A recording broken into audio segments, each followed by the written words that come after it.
Hi everyone, welcome back to another blog. Okay, so आज का ये जो ब्लॉग होगा ये थोड़ा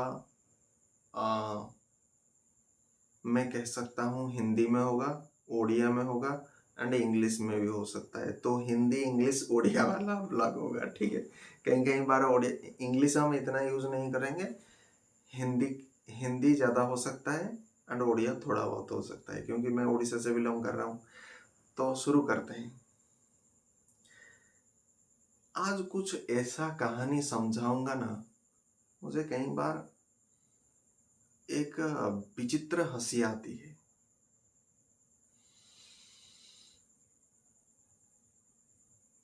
स्टार्ट किधर से करूं ये पता नहीं चलता है,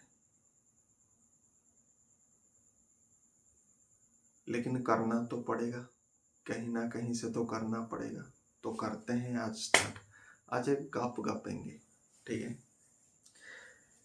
अभी मैंने किसी टीचर का वीडियो देखा था, ठीक है, नाम नहीं बताऊंगा, लेकिन उन्होंने ये बोला था। देखो, मैं किसी की निंदा नहीं कर रहा हूँ, या फिर मैं किसी का एक जो मजाक होता है, मैं किसी का मजाक नहीं भी बना रहा हूँ। उन्होंने ये कहा था अपने वीडियो में कि वो फार्मेसी के लेक्चर है, जाहिर सी बात है। मैं एक फार्मा स्टूडेंट हूँ, तो मैं किसका लेक्चर देखूंगा? फार्मेसी का देखूंगा। तो उन्होंने एक कहा था कि जो बी फार्मा कैंडिडेट होते हैं वो आफ्टर कंप्लीशन बी फार्मा होने के बाद वो अपने जो रेस्पेक्टिव जो उनका एरिया होता है, ठीक है, वहां पर क्या होता है, वो जाकर के जॉब कर लेते हैं। एंड वो ये भी बोल रहे थे कि अगर आप ऐसा करोगे तो फिर आप कहीं ना कहीं आपका ये ट्रेनिंग एक्सपीरियंस में काउंट नहीं होगा, क्योंकि जो भी लेक्चर बनते हैं वो एम फार्मा के लिए बनते हैं। M pharma after completion M pharma, ठीक है। एंड ये बात सभी को पता है, ऐसा नहीं कि वो उन्होंने कोई नया चीज बोला है। ये हर फार्मेसी फील्ड में जो भी व्यक्ति आता है उन्हें ये पता होता है। तो ये एक अच्छी बात है, उन्होंने जो बोला है वो कोई गलत नहीं है। लेकिन सर, हर कोई, एंड अब मैंने वहां पर देखा है कि वो थोड़ा बहुत इंडस्ट्री के बारे में तारीफ कर रहे थे। मैं एक चीज अपना अगर बताऊंगा ना, मैंने हेटेरो कंपनी में काम किया था, 10 दिन रहा था, ग्रैनुलेशन डिपार्टमेंट में काम कर रहा था। तो जब 11 दिन हो गया, 10 दिन तक कोई काम नहीं था, मतलब सिर्फ ऑफिशियल पेपर वर्क में हमारा 10 दिन खत्म हो गया। अगले दिन मतलब 11 डेज में उन्होंने क्या किया था, हमें ग्रैनुलेशन डिपार्टमेंट में भेज दिया था। तो शायद उस वक्त एक बैच शायद खत्म हो रहा था, हमें जस्ट जा करके मशीन को कैसे सफाई की जाती है, किस तरह से क्या होता है, हमने सिर्फ यही काम किया है। तो इतना मैं कह सकता हूँ, हमारे पास इतना कोई प्रैक्टिकल एक्सपीरियंस नहीं है ना। वो टीचर बता रहे थे, जिनका मैं बात करूँगा, ठीक है, वो बता रहे थे कि आप अगर अपने कैरियर को ऐसे मतलब करोगे तो कैरियर आपका खत्म हो जाएगा। तो बी फार्मा करने के बाद आप टीचर ना बनो, क्योंकि आप ऑथराइज नहीं हो टू टीच द स्टूडेंट। पहली बात है, ये जो ऑथराइज होने की जो बात है ना, मैं यहाँ पर एक चीज कह देता हूँ। मैं जितना रूल, लॉ, रेगुलेशन को जितना पर्सनल लेवल पर पसंद करता हूँ, पर्सनल लेवल पर मैं उन्हीं रूल, उन्हीं लॉ, उन्हीं रेगुलेशन का मजाक भी बनाता हूँ। मेरे लिए टीचर वो व्यक्ति नहीं जो कि एम फार्मा कर रहा है, मेरे लिए टीचर वो व्यक्ति नहीं जो कि मतलब एमए कर रहा है, एमएससी कर रहा है, मेरे लिए वो टीचर नहीं। मेरे लिए वो टीचर है, भले ही वो कहीं तक पढ़ा हो, लेकिन अगर वो मान लीजिए थर्मोडायनामिक्स मेरे को समझा रहा है, या फिर मेरे को फार्माकोकाइनेटिक समझा रहा है, या फिर मेरे को फार्माकोडायनेमिक समझा रहा है, या फिर मेरे को ब्लड ब्रेन बैरियर समझा रहा है, या फिर मेरे को आई के बारे में समझा रहा है। एंड अगर मुझे वो चीज़ समझ में आ रहा है तो मेरे लिए भाई वो टीचर है। भले ही वो डी फार्मा कराओ, भले ही वो एम फार्मा कराओ, भले ही वो कुछ भी करे, मुझे इस चीज़ से रत्ती भर का फर्क नहीं पड़ता है। जिस तरह से मैन्युफैक्चरिंग लाइन में आप देखोगे बहुत सारे अनऑथराइज्ड पीपुल होते हैं, मतलब केमिस्ट्री बैकग्राउंड में लेकर के आकर के मतलब काम करते हैं। हालांकि केमिस्ट्री जो पढ़ता है वो कर सकता है, लेकिन वो जो केमिस्ट्री पढ़ते हैं वो ऑर्गेनिक केमिस्ट्री पढ़ते हैं। हम जो फार्मेसी वाला जो होते हैं ना, हम मेडिसिनल केमिस्ट्री पढ़ते हैं। एंड यही चीज़ दोनों में अंतर है। आप केमिस्ट्री वाले आदमी को कैसे मतलब दे सकते हो मैन्युफैक्चरिंग लाइन में, क्योंकि मैन्युफैक्चरिंग लाइन में मेडिसिन का मैन्युफैक्चर होता है, तो उसको इनके बारे में नॉलेज नहीं है। वो डी फार्मा का नॉलेज नहीं है, बी फार्मा का नॉलेज नहीं है। डी फार्मा, बी फार्मा या एम फार्मा में आप क्या सीखते हो? जो भी चीजें आप सीखते हो ना, वो प्योर ड्रग के बारे में सोचते हो। फिर आप कहोगे सर एनाटॉमी में हम कहाँ ड्रग पढ़ते हैं? भाई एनाटॉमी में आप ड्रग नहीं पढ़ते हो। जो ड्रग आपके बॉडी में जा रहा है, भले ही वो डायरेक्ट आप नहीं पढ़ते हो, लेकिन एनाटॉमी में भी आप ड्रग के बारे में पढ़ रहे हो। भाई ये ड्रग जब आप कंज्यूम करोगे वो किसी ना किसी ऑर्गन को टारगेट करेगा ना। एंड एनाटॉमी इनफैक्ट आप अगर समझ नहीं पाओगे, मैं आपको एक चीज बता दे रहा हूं, अगर फार्माकोलॉजी को किसी व्यक्ति को समझना पड़ेगा ना, पहले उसे देखो क्या क्या चीजें आपको याद आना चाहिए। पहले आपका ऑर्गेनिक केमिस्ट्री, शॉर्ट में लिख रहा हूं ऑर्गेनिक केमिस्ट्री। सेकेंड आपका जो हो जाएगा, सेकेंड आपका क्या हो जाएगा? Biochemistry, biochemistry. एंड थर्ड में अगर हम जाएंगे आपका एनाटॉमी आ जाएगा। एंड फोर्थ में आपका आ जाएगा फिजियोलॉजी। ठीक है, मैं एनाटॉमी फिजियोलॉजी को क्यों सेपरेट लिख रहा हूँ? क्योंकि हमें सेपरेट स्टडी करना पड़ेगा। ऐसा नहीं कि किसी छोटी बुक का एनाटॉमी फिजियोलॉजी पढ़ गया उससे। भाई ड्रग को अगर आप अच्छे से समझना चाहते हो, अगर भाई आप उन लोगों में से हो ना, दिन में 2 बार, दिन में 3 बार, दिन में 4 बार ये वीडियो आप मत देखो। ठीक है, आगे चल करके मैं बताऊंगा कि क्या क्या कहानी होता है। ठीक है, एनाटॉमी हो गया, फिजियोलॉजी हो गया, 4 हो गया। उसके बाद आपका 5th नंबर पर आपका आ जाएगा फिजियोलॉजी। अगर हम बात करेंगे तो रोग क्यों हुआ, रोग का फंक्शन वाइज अगर हम देखेंगे तो एक आपका होता है पैथोलॉजी एंड पैथोफिजियोलॉजी, तो भी होता है। ठीक है, पैथोलॉजी एंड एक होता है पैथोफिजियोलॉजी। ठीक है, तो इनके बारे में आपको नॉलेज होना चाहिए। ठीक है, एंड रोग अगर आएगा तो कहीं ना कहीं बैक्टीरिया होगा, या फिर वायरस होगा, या फिर कुछ होगा, तो उसके लिए हमें क्या करना पड़ेगा? फिर माइक्रोबायोलॉजी, माइक्रोबायोलॉजी। ठीक है, शॉर्ट में लिख रहा हूँ माइक्रोबायोलॉजी। ठीक है, पैथोलॉजी हो गया, फिजियोलॉजी हो गया, माइक्रोबायोलॉजी हो गया। ठीक है, एंड उसके बाद आपका 8th नंबर पर आएगा फार्माकोलॉजी। फार्माकोलॉजी भाई देखो, ऑर्गेनिक केमिस्ट्री से स्टार्ट हुआ, फार्माकोलॉजी में एंड हो गया, तो फार्माकोलॉजी जो है वो आपका एंड सब्जेक्ट है। ठीक है, पहले क्या पढ़ना पड़ेगा? Organic chemistry.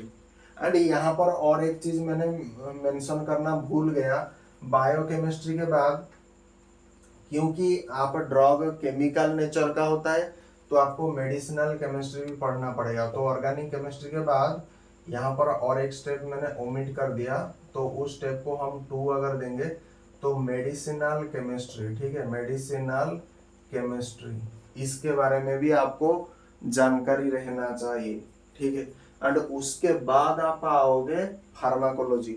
तो फार्माकोलॉजी को समझने से पहले मुझे कम से कम 8 सब्जेक्ट के ऊपर डीप अंडरस्टैंडिंग होना चाहिए।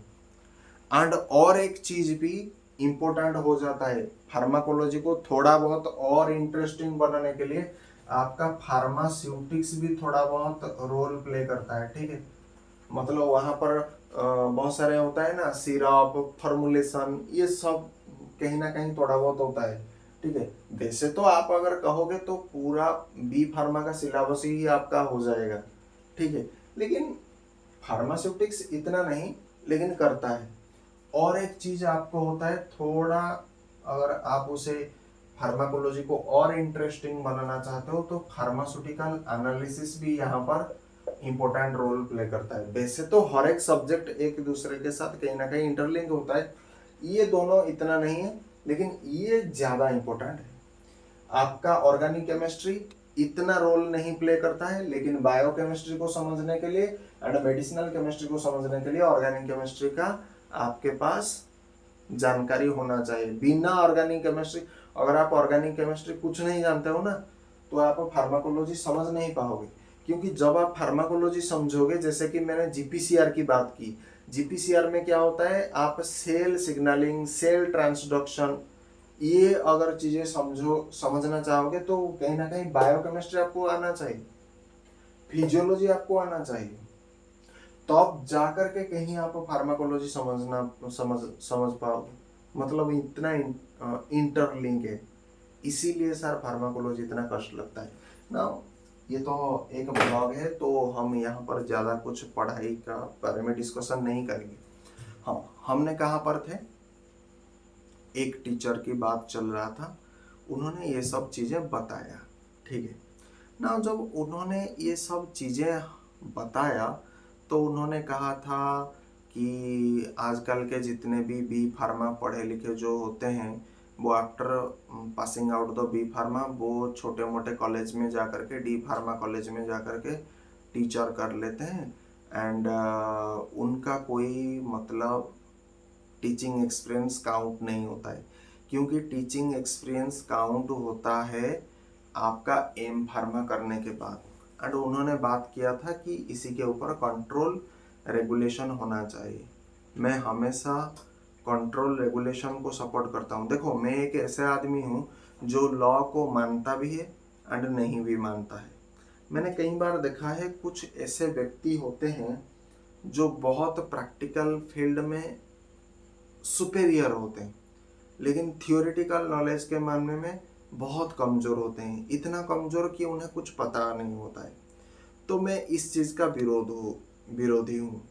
लेकिन अगर आप देखोगे तो उन्होंने जो बात बोला है वो बिल्कुल ठीक है, कोई निंदा नहीं कर रहा हूँ, कोई हेट रेट नहीं दे रहा हूँ। लेकिन आप देखो ना,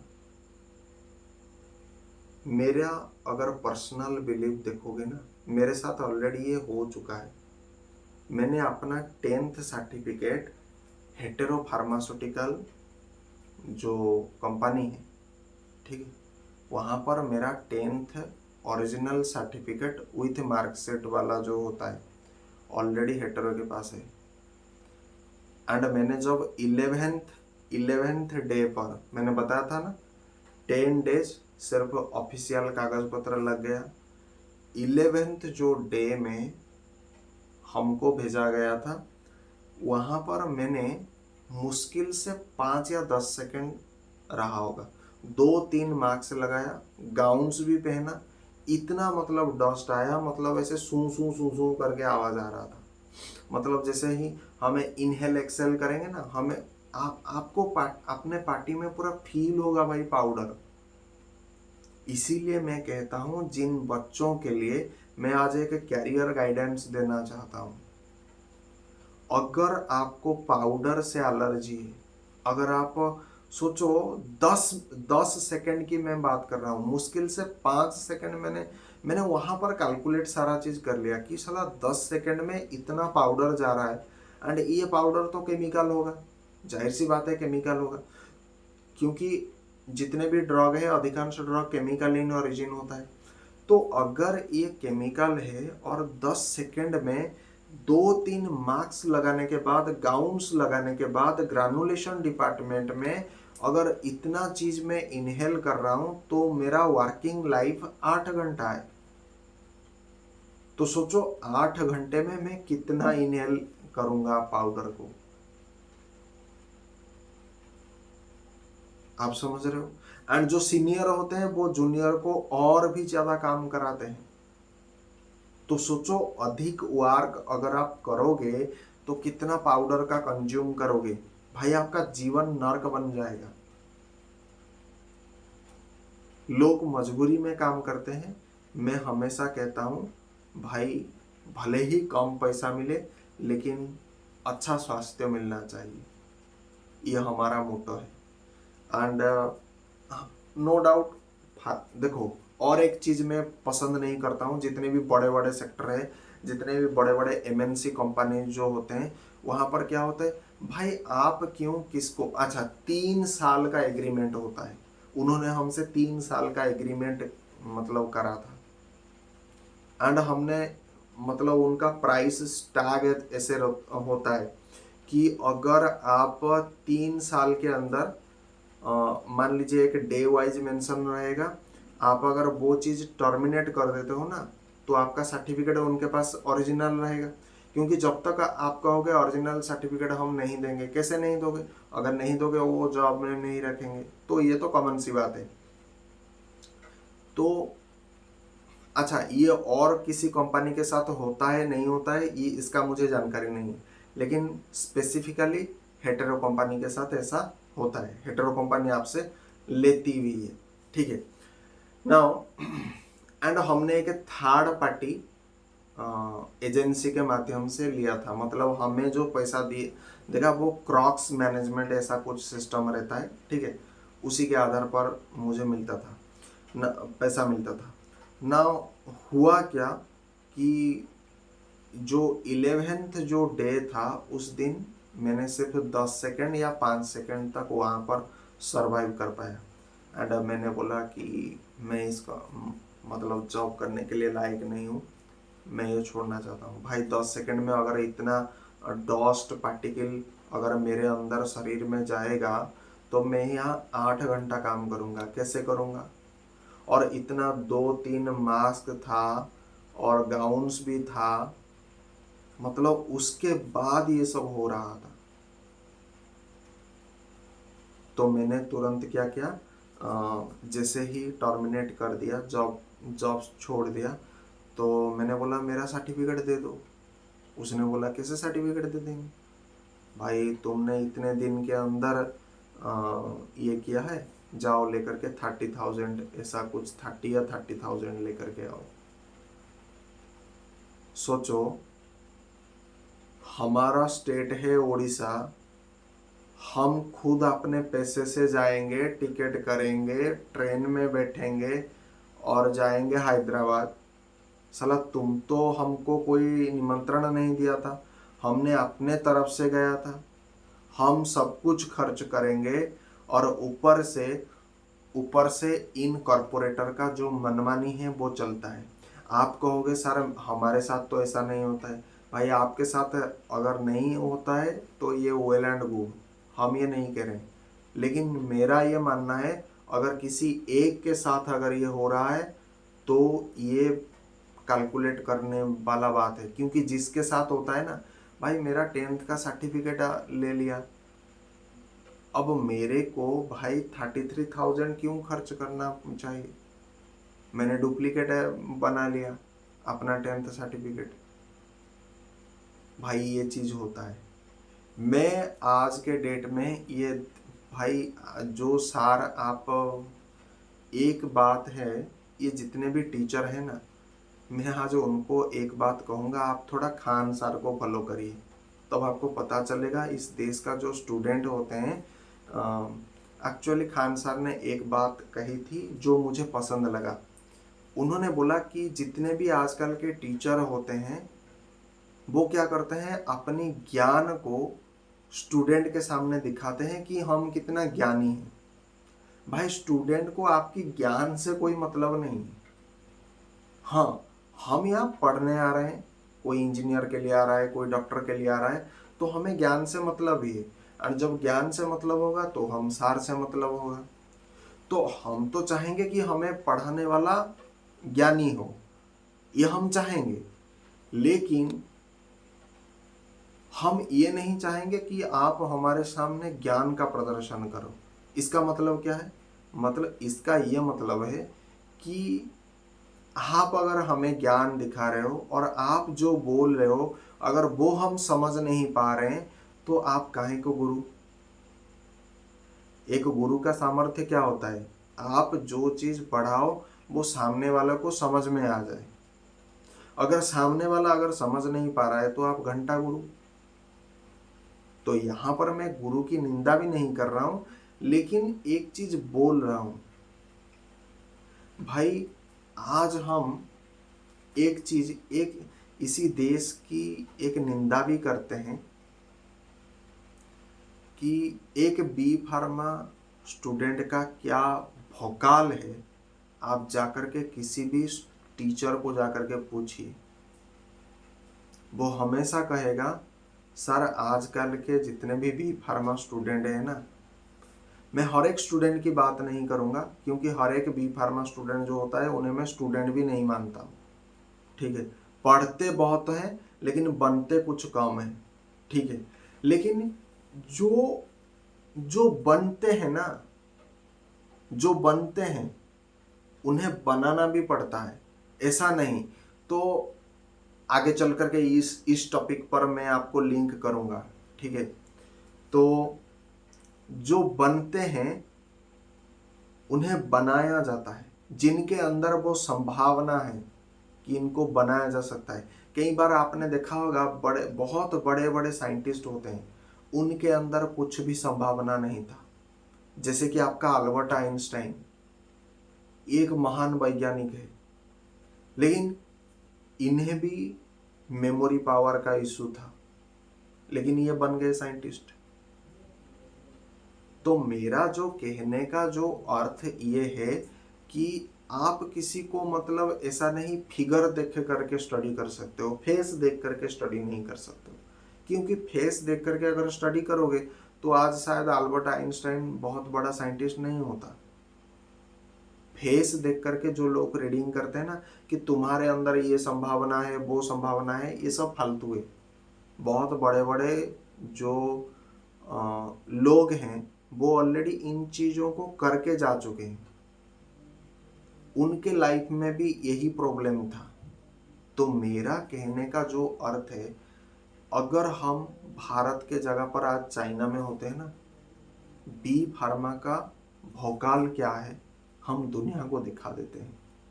सिर्फ आपकी जो मतलब जो एक चाहत होती है ना, हम सीनियर हैं, हमें बराबर रिस्पेक्ट मिलना चाहिए। अगर आप टीचर हैं, हम ज़्यादा इंटेलिजेंट हैं, हम बच्चों के सामने अपना मतलब ज्ञान प्रदर्शन करेंगे। भाई जितने भी स्टूडेंट हैं, जितने भी टीचर हैं, मैं आपको हाथ जोड़ करके विनम्रता से ये चीज़ अनुरोध करता हूँ, आप बच्चों के सामने अपना ज्ञान प्रदर्शन मत करिए। बच्चों को आपसे ज्ञान से कोई भी रत्ती भर का फर्क नहीं पड़ता है। बस हमें इतना फर्क पड़ता है, मान लीजिए आप हमें थर्मोडायनामिक्स समझा रहे हैं तो थर्मोडायनामिक्स हमें समझ में आना चाहिए। आप हमें ब्लड ब्रेन बैरियर के बारे में समझा रहे हैं, हमें ब्लड ब्रेन बैरियर समझ में आना चाहिए। हमें बस वो टीचर चाहिए। हमें वो टीचर नहीं चाहिए जो एम फार्मा करा हो, ये करा हो, वो करा हो। नहीं सर, बहुत सारे ऐसे होंगे जो जिन्होंने एम फार्मा करा है, जिन्होंने बड़े बड़े नाइपर में मतलब ऑलरेडी पढ़ करके आ चुके हैं, लेकिन वो जब ब्लड ब्रेन बैरियर के बारे में पढ़ते हैं, हम ब्लड को अलग, बैरियर को अलग और ब्रेन को अलग ऐसा समझते हैं। मतलब हमारा त्रिकोण बन जाता है, त्रिकोणमिति, ट्रायंगल। जब वो तथाकथित आपके भाषा में मैं बताऊं तो जो टीचर हमें ब्लड ब्रेन बैरियर समझाते हैं ना, हम त्रिकोणमिति समझते हैं। इससे और क्या बना बताऊंगा। एंड ऐसे भी मतलब हमने टीचर देखा है जो बी फार्मा में भी होगा, डी फार्मा में होगा, भाई ब्लड ब्रेन बैरियर को इतनी अच्छे से समझाते हैं कि हमें मतलब उस व्यक्ति को देख करके शर्म आता है, कैसा मतलब टीचर है। तो अगेन मैं टीचर को निंदा भी नहीं कर रहा हूँ, लेकिन मैं एक आईना दिखा रहा हूँ कि ये चीज पॉसिबल नहीं है। भारत के अंदर ये रूल, लॉ, रेगुलेशन इनको ख़त्म कर दीजिए, जिसके अंदर जो पोटेंसी होगा। हालांकि मैं एक चीज़ से डिसएग्री भी करता हूँ, कब करता हूँ इसका कंडीशन भी मैं बताऊंगा। मान लीजिए बहुत ऐसे बच्चे होंगे जिनको कोई थियोरेटिकल नॉलेज नहीं है, लेकिन प्रैक्टिकल धड़ाधड़ करेंगे, तो उस केस में क्या होगा, कहीं ना कहीं खास करके अगर हेल्थ सेक्टर की अगर हम बात करेंगे तो आगे चल करके ये खतरनाक हो सकता है। तो इस केस में मैं कहूँगा कुछ ऐसे केस होता है जहाँ पर हम इसे एंटरटेनमेंट नहीं कर सकते हैं। वहाँ पर मतलब एक प्रॉपर थियोरेटिकल जिसके पास ज्ञान होगा सिर्फ वही आगे चल करके प्रैक्टिकल करेगा। इस पर्टिकुलर कुछ ऐसे पर्टिकुलर ग्राउंड होते हैं जहाँ पर हमें कुछ रेगुलेशन करने की बात है। इंजीनियरिंग का मैं नहीं जानता हूँ क्योंकि मैं खुद कोई इंजीनियर नहीं हूँ, मैं हेल्थ केयर से जुड़ा हुआ व्यक्ति हूँ। मुझे आर्ट्स के बारे में भी इतना नॉलेज नहीं। साइंस के बारे में मुझे पूछ सकते हो क्या क्या चेंजेस करना है, रूल रेगुलेशन क्या चेंज करना है, मैं बता सकता हूँ। क्योंकि अभी मैं करेंटली हेल्थ सेक्टर से जुड़ा हुआ व्यक्ति हूँ, तो मैं हेल्थ के बारे में आपको मतलब बता सकता हूँ कि कौन सा नीति करने से हमारा देश सर्वश्रेष्ठ बनेगा। सर आज जो व्यक्ति है ना, जो बी फार्मा करके भी क्लिनिक्स में जाकर के काम कर रहा है, वो जानता है 5 साल के बाद में पैसा नहीं बढ़ेगा। अगर वो बी फार्मा करके जाएगा इंडस्ट्री में तो वहाँ पर पैसा भी बढ़ेगा, लेकिन वो नहीं जा पा रहा है। इसका कारण है जैसे कि ग्रैनुलेशन डिपार्टमेंट की अगर हम बात करेंगे तो जिनको पाउडर से एलर्जी होता है सर, वो वहाँ पर उस डिपार्टमेंट में काम नहीं कर पाएगा। एंड थोड़ा कम इंटेंस कहाँ पर होता है, आपका कोटिंग डिपार्टमेंट में भी होता है। ठीक है, हमने तो कोटिंग डिपार्टमेंट में काम नहीं किया है, लेकिन जो व्यक्ति कोटिंग डिपार्टमेंट में काम करता था वो भी बोल रहा था कि होता तो है।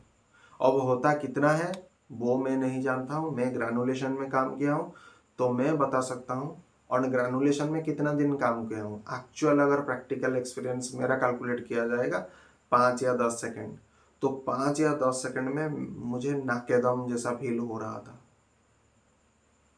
तो सर बहुत सारे रीजन है, लेकिन सर एक चीज मैं बताऊंगा, पाउडर के कारण हम काम नहीं कर पाते हैं, ये बात हमें समझ में आती है। दूसरा जो चीज है सर, हमें जो फ्रस्ट्रेट होता है, मैं भारत के प्रधानमंत्री को ये बात एड्रेस करके कहना चाहता हूँ सर, हमें जो प्रॉब्लम होता है ना वो क्या होता है सर, जब जब हमसे कोई अपना सर्टिफिकेट मांगता है सर, एक बी फार्मा स्टूडेंट कोई भी देश तभी आगे बढ़ सकता है जब वो देश ये सुनिश्चित करता है कि मैं अपने रिसोर्स को किस तरह से बेहतर यूटिलाइजेशन कर सकता हूँ। सर ये जो मोटा चर्बी वाले ये कॉरपोरेटर होते हैं ना, ये इतने मतलब जब मैं हेटेरो कंपनी में था, वो शायद हेटेरो का किसी ए ब्लॉक या कौन सा ब्लॉक का एक कोई हेड होगा, ठीक है। एंड वो 2-3 मिल करके ऐसे बात कर रहे थे। एंड वो बात जनरली ये कर रहे थे कि हमें न्यू यंग माइंड को मतलब कंपनी में लाना पड़ेगा, ठीक है। एंड उस वक्त मैंने थोड़ा उनका बात भी सुनी है कि न्यू यंग माइंड, उनका थॉट प्रोसेस को हम मतलब कंपनी में जगह मिलना चाहिए। एंड जैसे ही मेरे साथ सारा ये हादसा हुआ, मैं उसी जो बंदे के पास गया था कि सर कंपनी से बाहर होने का मुझे कोई रास्ता दिखाओ और मेरा सर सर्टिफिकेट दे दो। तो सर मैं आपको बता दूँ, वो मेरे सामने मतलब इस तरह से बात कर रहा है जैसे मैं उसका कोई नौकर हूँ, ऐसा मुझे सर फील हो रहा था उस वक्त। सर मैं आज ये एक बात कहना चाहता हूँ, हम सर्विस जरूर करते हैं लेकिन हम आपका नौकर नहीं है। किसी डॉक्टर के अंडर अगर हम काम करते हैं, हम वर्कर जरूर हैं, हम फार्मासिस्ट जरूर हैं, लेकिन आपका चाकर नहीं है। ये फर्क है सर। होंगे होंगे अनपढ़ अनपढ़ जो होते हैं वो होते होंगे, लेकिन सर हमें रिस्पेक्ट भी चाहिए, जो कि हमें नहीं मिल रहा है। सीनियर के सामने जब हम जाते हैं सर, ऐसा हमें खुद फील होता है जैसे हम कोई सर नौकर हैं। हम क्या आपके घर के कुत्ते हैं क्या, जो आप हमारे साथ जैसे चाहोगे वैसे बर्ताव करोगे? सर आपने 2047 तक बताया था कि ये देश को हम विश्वगुरु बनाएंगे। सर झूठ किसी के सामने आप बोल सकते हो, जय श्री राम कह करके आप बोल सकते हो, जय जय श्री राम कह करके बोल सकते हो, लेकिन सर हम आपको एक चीज बता देना चाहते हैं, कम से कम हमारे सामने आप ऐसे झूठ मत बोलिए, क्योंकि 2047 अभी बहुत दूर नहीं है। 2047 अभी बहुत दूर नहीं है। एंड आज से पता चलता है कि 2047 कैसा होगा। सर आज की डेट में ऑफिस में वर्किंग कल्चर इतना टॉक्सिक हो चुका है कि कई बार व्यक्ति आत्महत्या तक करने के लिए रेडी हो जाता है। आज देश का हालत ये है कि देश में 24 आवर का इलेक्ट्रिसिटी नहीं है। आज देश का हालत ये है कि कोई भी बी फार्मा या डी फार्मा का जो पढ़ा लिखा बंदा है, वो अगर जाकर के किसी कंपनी में काम कर रहा है तो उसे 3 साल का एग्रीमेंट किया जाता है। ठीक है, 3 साल का एग्रीमेंट आप करते हो, हमें समझ में आता है, लेकिन वो किसी ना किसी चीज आपसे ले जाएंगे, जैसे कि सर्टिफिकेट ले जाते हैं। सर ये चीज गलत है, इसे हटाओ। और sir SC ST quota, OBC quota, defence quota, SC BC quota, ladies quota, बूढ़ा कोटा, बूढ़ी कोटा, ये जितने भी कोटा सर हैं, ये हटाओ, ये पहले हटाओ।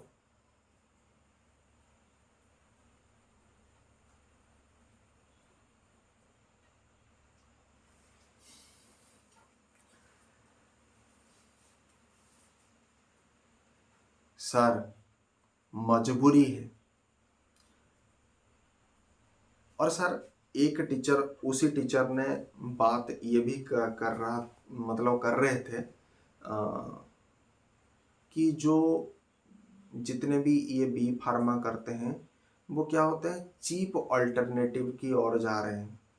तो हमने डिटेल में आपको समझा दिया कि चीप अल्टरनेटिव सर क्यों जाते हैं। मजबूरी है सर। अगर आप, हाँ, और एक चीज उन्होंने ये भी बात बोला था अपने वीडियो में कि जो भी व्यक्ति डी फार्मा या बी फार्मा करके इंडस्ट्री में जा रहा है तो उसके पास कोई प्रैक्टिकल एक्सपीरियंस नहीं होता है। एंड इसी के कारण क्या होता है, वो जनरली कंपनी वाले कितने देते हैं, 12, 13, 14, 15 हज़ार इतना ही देते हैं। एंड उससे तो 2-3 हज़ार डिडक्ट हो जाता है, तो अल्टीमेटली पैसा जो आता है वो जनरली 11-12 हज़ार तक आता है। ठीक है, 15 हज़ार देंगे या 16 हज़ार देंगे, 2-4 हज़ार कट जाएगा, 12 हज़ार अल्टीमेटली उस मंथ आएगा ना। जैसे ही 12 हज़ार आएगा, वो टीचर ये बोल रहे थे कि आपके पास कोई प्रैक्टिकल स्किल एक्सपीरियंस नहीं, आप इंडस्ट्री में जो अत्याधुनिक इक्विपमेंट है, जो भी फार्मास्यूटिकल जो भी इक्विपमेंट है, आप उसे मॉनिटर करना नहीं जानते हैं, क्योंकि आपको कॉलेज लाइफ में ये सिखाया नहीं जाता है। इनफैक्ट आपके कॉलेज में जितने भी इक्विपमेंट होते हैं वो फार्मास्यूटिकल इंडस्ट्री में वो कोई भी इक्विपमेंट बिल्कुल नहीं होता है। ठीक है, मतलब एक हैवी लैग होता है। ठीक है, तो कंपनी क्या करता है, अपने वर्कर को पहले ट्रेन करता है एंड उसके बाद जैसे जैसे आपका क्षमता बढ़ता है उस हिसाब से पैसा देता है। लेकिन सर मैं ये चीज़ एग्री करता हूँ कि हमारे पास कोई स्किल नहीं है एंड उसी कारण से हमें 12 हज़ार कम पैसा दिया जाता है। कम पैसा देना सर कोई खराब नहीं है, लेकिन हमें कम पैसा नहीं दिया जा रहा है, हमें बहुत कम पैसा दिया जा रहा है। 12,000, आप सोचो, आप हैदराबाद जैसे सिटी में रहोगे, 12,000 रुपया सर एक व्यक्ति क्या चल सकता है? कहाँ चलेगा सर जी? एक रूम का जो भाड़ा है वो 10,000 है, खाने का बिल आएगा 3,000 से लेकर के 5,000, सर यहीं पर तो 15,000 हो गए। फिर उसका मेडिकल एक्सपेंस है, उसे सर्दी होगा, जुकाम होगा, बुखार होगा, उसकी ये अलग किस्मत है। हर एक का हेल्थ इशू, काल को अगर खुदा ना खास्ता अगर किसी को ज़्यादा हेल्थ बीमारी आएगा, फिर हेल्थ कवरेज, हेल्थ इंश्योरेंस कोई कंपनी नहीं देता है।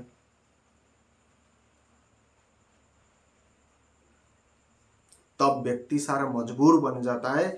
एक बी फार्मा पढ़ा लिखा जो बंदा है वो मजबूर हो जाता है 10,000 में काम करने के लिए। सर ये देश की विडंबना है, इस देश की विडंबना। हमें क्या, हमें 10,000 में भी हम संतुष्ट रह जाएंगे।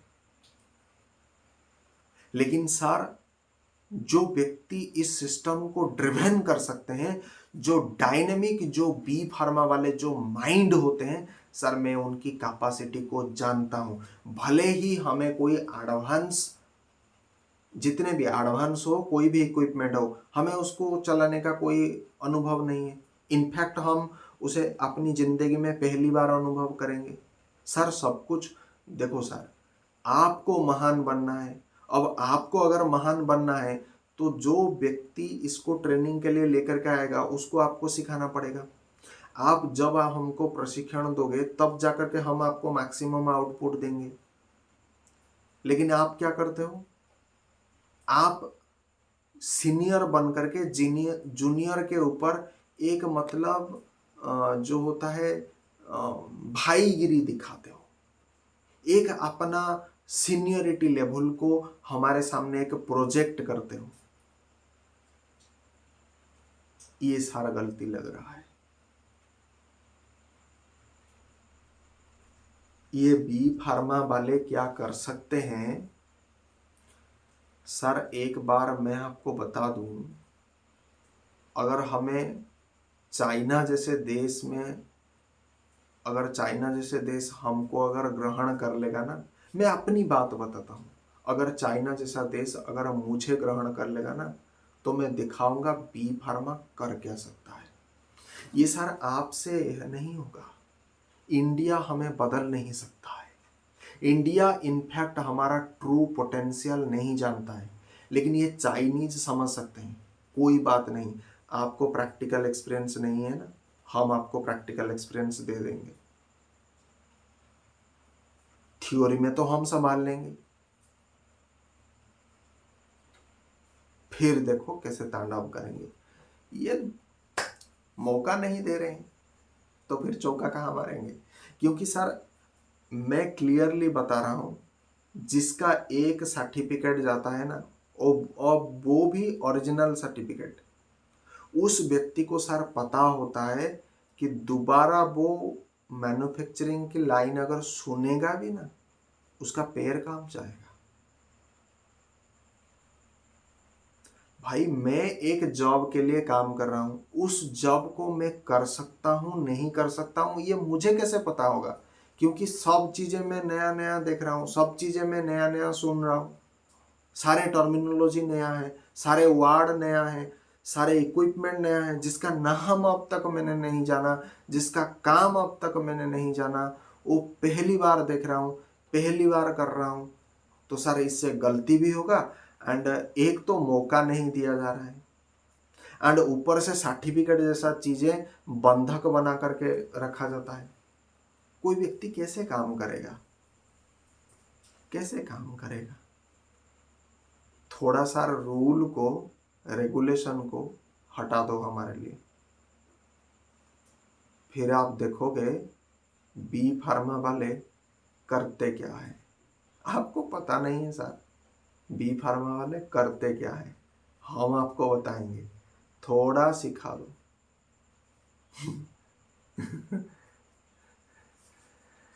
तो आज के इसी ब्लॉग को हम यहीं पर एंड करते हैं। इनफैक्ट जितने भी टीचर होंगे, आज उनका जो एक गलत फहमी है वो भी दूर हो गया होगा। एंड ये जो कॉरपोरेटर सेक्टर वाले हैं वो भी जान गए होंगे। एंड ये जो देश का जो लॉ मेकर होते हैं, ठीक है, लॉ मेकर से लेकर के नेता मंत्री तक सबको पता हो गया होगा कि हम अगर चाहें तो क्या कर सकते हैं, वो आपको बताएंगे। इनफैक्ट मैं अपने बारे में ये चीज़ बोलूँगा कि भगवान करे चाइना हमें पसंद कर ले, क्योंकि आप तो करेंगे नहीं, हमें पता चल गया, क्योंकि आप जय श्री राम वाले हो। और जय श्री राम कहने से हमारा पेट सार नहीं भरता है, अल्लाह अकबर कहने से हमारा पेट नहीं भरेगा। हमारा पेट भरेगा सर जॉब से, सीधी तरीके से। अगर मैं बात कहूँ तो किसी दिन देखेंगे आपके दुश्मन की कृपा अगर हम पर हो जाए, बहुत अच्छी बात है, हम दिखाएंगे। धन्यवाद।